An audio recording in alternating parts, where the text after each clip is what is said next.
IT का full form है information technology. Hindi में इसे सूचना प्रौद्योगिकी कहते हैं।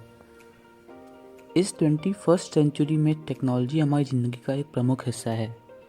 हम इसका उपयोग जीवन के लगभग हर पहलू में करते हैं। आज के समाज में सूचना सर्वोपरि है और आईटी मनुष्यों के सभी प्रकार के कार्यों को प्रभावित करती है। मॉडर्न ग्रोथ जैसे कंप्यूटर, इंटरनेट, वेबसाइट, ईमेल और ई कॉमर्स सभी आईटी के अंतर्गत आते हैं। आज हम अपने आसपास टेक्नोलॉजी में जो चमत्कार देख पा रहे हैं, ये सब आईटी की देन है। इसीलिए आईटी को इंफॉर्मेशन सुपर हाईवे के रूप में जाना जाता है, जो हमारे लिए दुनिया भर की टेक्नोलॉजी और इन्फॉर्मेशन तक पहुंचने के लिए रास्ते खोलता है। आज की इस वीडियो में हम जानेंगे ऐसी 5 कंपनियों के बारे में जो आईटी के क्षेत्र में बहुत ज़्यादा आगे पहुंच चुकी हैं। और हाँ, सबसे पहले इस वीडियो को लाइक कीजिए, कमेंट कीजिए और इस वीडियो को शेयर भी कीजिए।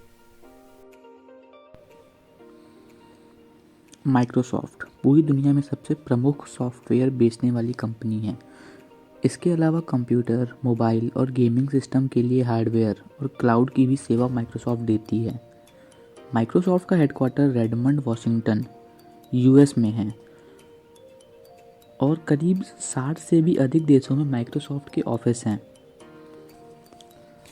माइक्रोसॉफ्ट के फाउंडर बिल गेट्स हैं, जिन्होंने 1975 में माइक्रोसॉफ्ट की स्थापना की थी। 4 फरवरी 2014 को भारतीय मूल के सत्या नडेला जी को माइक्रोसॉफ्ट का सीईओ बनाया गया था। 4 अप्रैल 1975 जब लगभग सभी अमेरिकी वासी टाइपराइटर का प्रयोग करते थे, तभी बचपन के 2 दोस्त बिल गेट्स और पॉल एलन ने मिलकर माइक्रोसॉफ्ट नाम की कंपनी की स्थापना की, जो मूलतः कंप्यूटर सॉफ्टवेयर बनाने का काम करती थी।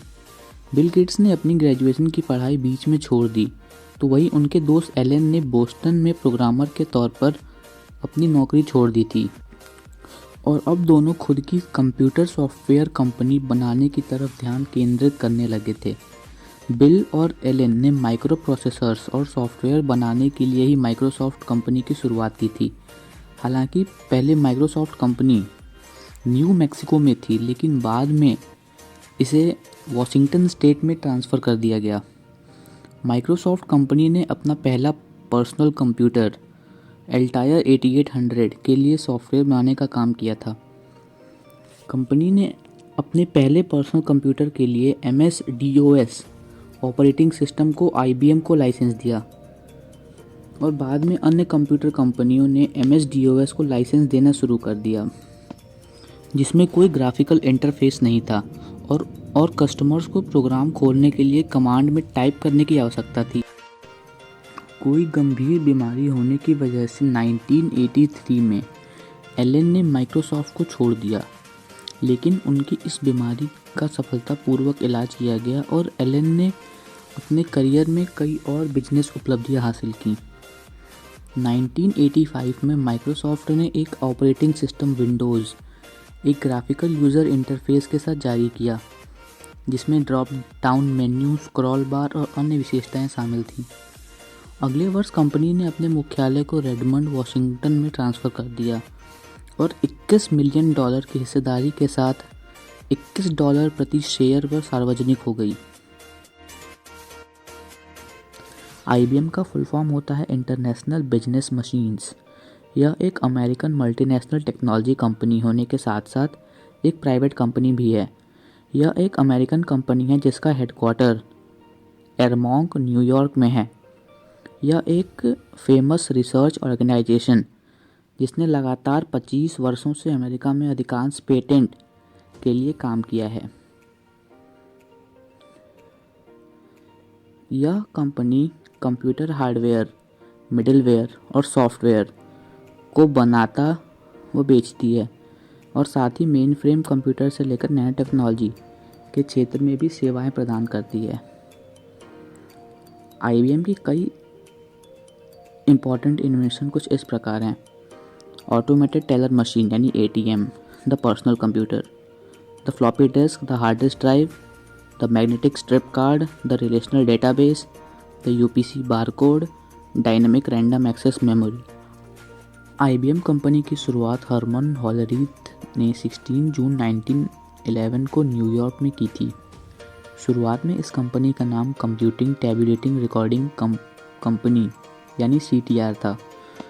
1924 में इस कंपनी का नाम बदलकर इंटरनेशनल बिजनेस मशीन्स रख दिया गया। यह कंपनी विश्व भर में अपनी सर्विसेज प्रोवाइड करती है। गिनी रोमैटी इस कंपनी की चेयरवुमन, प्रेसिडेंट और CEO हैं। TCS, जी हाँ, एक भारतीय कंपनी। TCS एक फेमस नाम है जिसके 2 फुल फॉर्म हैं। हम यहाँ TCS के 2 बहुत प्रसिद्ध पूर्ण रूपों या फुल फॉर्म पर चर्चा करने जा रहे हैं। पहला फुल फॉर्म IT क्षेत्र में है, जो है टाटा कंसल्टेंसी सर्विसेज, और दूसरा फुल फॉर्म इनकम टैक्स के क्षेत्र में है, tax collection at source. TCS limited Bharat की सबसे बड़ी मल्टीनेशनल इंफॉर्मेशन टेक्नोलॉजी कंपनी है। टाटा समूह की इस कंपनी का हेड ऑफिस मुंबई में है और दुनिया के 46 शहरों में इनके 149 ऑफिस हैं। TCS यानी टाटा कंसल्टेंसी सर्विसेज आज दुनिया की सबसे वैल्यूएबल कंपनी में शामिल है और 2015 में फोर्ब्स रैंकिंग के अनुसार इसे दुनिया की 64वीं सबसे बेहतरीन कंपनी माना गया है। TCS की शुरुआत 1968 में कंसल्टेंसी से रिलेटेड काम के साथ हुई थी। शुरुआत में यह कंपनी टाटा स्टील के लिए कंसल्टिंग का काम करती थी। 1980 से TCS ने सॉफ्टवेयर की फील्ड में काम करना शुरू। जैसा कि TCS एक सॉफ्टवेयर और सेवा प्रदाता कंपनी है, यह अपने ग्राहकों के लिए अलग सॉफ्टवेयर विकसित करती है। आज दुनिया की कोई भी बड़ी कंपनी किसी भी फील्ड में हो, उसे अपनी कंपनी और काम को सही ढंग से चलाने के लिए कई सॉफ्टवेयर की ज़रूरत पड़ती है। इन्हीं दुनिया भर की बड़ी कंपनियों के लिए सॉफ्टवेयर बनाने और उनकी कंपनी को सही ढंग से चलाने का काम TCS करती है। जैसा कि SBI का बैंकिंग का पूरा सॉफ्टवेयर TCS ने बनाया है, जिसके कारण बैंक कर्मचारी आसानी से लोगों को सर्विसेज दे पाते हैं और एक आम यूज़र भी SBI के बैंकिंग एप्लीकेशन से आसानी से घर बैठे बैंकिंग का लाभ ले सकता है। और ये भारतीय के लिए भी काफ़ी गर्व की बात है कि एक मल्टीनेशनल कंपनी जो कि वर्ल्ड वाइड फेमस है, वो एक इंडियन कंपनी है। दुनिया की बहुत ही बड़ी सॉफ्टवेयर कंपनी में से एक है, जिसकी स्थापना 1977 में रिलेशनल सॉफ्टवेयर कॉरपोरेशन के नाम से हुई थी। इस कंपनी ने दुनिया के सबसे पहले relational database management software RDBMS Oracle को डेवलप किया। इसे डेवलप करने का पहला मुख्य कारण डेटाबेस को नई डेवलप की गई SQL लैंग्वेज के कंपैटिबल बनाए रखना था, और दूसरा मुख्य कारण ये था कि वे डेटाबेस सॉफ्टवेयर को C लैंग्वेज में डेवलप करना चाहते थे ताकि डेटाबेस सॉफ्टवेयर क्रॉस प्लेटफॉर्म पर रन हो सके। इन दोनों मुख्य रिक्वायरमेंट को ध्यान में रखते हुए कंपनी ने 20 साल तक इस सॉफ्टवेयर को डेवलप किया और इस सॉफ्टवेयर को ओरेकल का आज का रूप प्राप्त हुआ।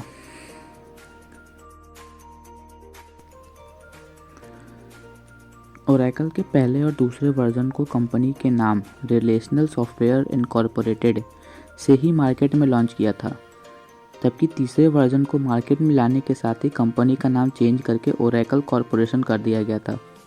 हालांकि ओरेकल की स्टेबिलिटी व रिलायबिलिटी धीरे धीरे इम्प्रूव हुई, जब तक कि ओरेकल का 5वां वर्जन तैयार नहीं हुआ। इस 5वें वर्जन में ओरेकल ने जिस आर्किटेक्चर को यूज़ किया उसे आज हम क्लाइंट या सर्वर आर्किटेक्चर के नाम से जानते हैं। इस वर्जन में पैरेलल सर्वर ऑप्शन को भी डिफाइन किया गया था। इसके बाद के 6वें व 7वें वर्जन्स में हाई परफॉर्मेंस, हाई रिलायबिलिटी व ग्रेटर स्केलेबिलिटी प्राप्त करने के ट्रेंड को जारी रखा गया। 8वें वर्जन के साथ ही ओरेकल के आर्किटेक्चर को फिर से मॉडिफाई किया गया और इसे नेटवर्क कंप्यूटर आर्किटेक्चर में कन्वर्ट किया गया, जिसमें ओरेकल डेटाबेस फंडामेंटल पार्ट्स 8 के रूप में था। HP दुनिया की टॉप कंप्यूटर्स और लैपटॉप कंपनीज में एक है। इस कंपनी के लैपटॉप और कंप्यूटर काफ़ी फेमस भी हैं। HP का फुल फॉर्म हेवलेट पैकार्ड है, जो इसके फाउंडर्स के नाम पे रखा गया है। इस कंपनी के 2 फाउंडर्स थे, विलियम हेवलेट और डेविड पैकार्ड। लेकिन आप जान के चौंक जाएंगे कि कंपनी के नाम का फैसला एक सिक्के ने करा था। इन दोनों ने एक सिक्का उछाला और जिसका नाम आएगा उसका नाम पहले आएगा कंपनी में। इस सिक्के की उछाल में विलियम हेवलेट की जीत हुई, जिससे इस कंपनी का नाम हेवलेट पैकार्ड रखा गया। सोच के देखिए, अगर डेविड पैकार्ड जीतते तो इस कंपनी का नाम PH होता। ये कंपनी सिलिकॉन वैली की इकलौती कंपनी है जो एक गैराज से स्टार्ट हुई। सिलिकॉन वैली HP के इस गैराज की वजह से काफ़ी मशहूर हुई और आज उस गैराज को एक म्यूज़ियम बना दिया गया है। क्या आप जानते हैं कि अगर HP नहीं होती तो एप्पल आईफोन्स भी ना होते। आप लोगों को पता होगा कि एप्पल कंपनी के फाउंडर स्टीव जॉब्स थे। जब स्टीव जॉब्स सिर्फ 12 साल के थे तब वो एक एडवांस कंप्यूटर बनाना चाहते थे, लेकिन स्टीव जॉब्स के पास कोई साधन नहीं थे, तो उन्होंने HP को एक चिट्ठी लिख डाली। उस चिट्ठी को पढ़ के HP के CEO इतने खुश हुए कि उन्होंने स्टीव जॉब्स को एक इंटर्नशिप भी ऑफ़र कर दी और इसके बाद ही स्टीव जॉब्स ने एप्पल का निर्माण किया।